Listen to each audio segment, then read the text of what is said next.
Wakil Menteri Hukum dan HAM Edward Omar Syarif Hiarij turut menanggapi kekhawatiran wisatawan asing terhadap rancangan undang-undang Kitab Undang-Undang Hukum Pidana RUU KUHP yang telah disahkan menjadi undang-undang, terutama pasal yang mengatur kohabitasi atau hidup bersama tanpa pernikahan dan perzinahan.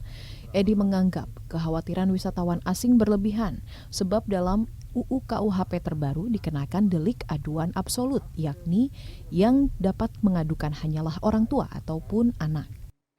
Sementara itu, Edi mengatakan pasal yang mengatur kohabitasi dan perzinahan tersebut justru melindungi wisatawan asing dari peraturan daerah atau perda yang dapat melakukan razia ataupun penggerebekan pasangan tanpa terikat perkawinan. Hal ini dikarenakan adanya KUHP terbaru membuat perda tidak bisa mengenakan delik biasa terhadap hal tersebut kecuali delik aduan absolut.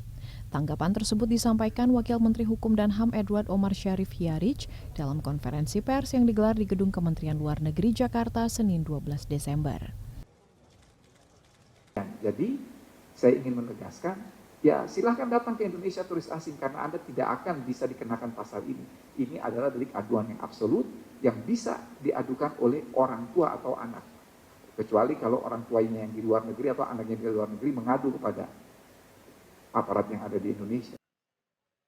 Adapun terhadap wisatawan asing yang berpacaran atau memiliki hubungan dengan warga negara Indonesia, Edi mengatakan delik aduan absolut dalam KUHP yang mengatur kohabitasi atau perzinahan menyatakan pengaduan tidak boleh dipisah, sehingga jika orang tua mengadu kepada aparat penegak hukum, maka orang tua harus merelakan anaknya masuk penjara atau dikenakan denda. Di sisi lain, Edi menambahkan pihaknya akan terus menyosialisasikan mengenai KUHP yang baru disahkan sebelum diberlakukan pada 3 tahun mendatang, termasuk kepada aparat penegak hukum guna memastikan tidak ada pasal yang disalahgunakan maupun kepada Satpol PP yang menegakkan perda untuk tidak melakukan razia.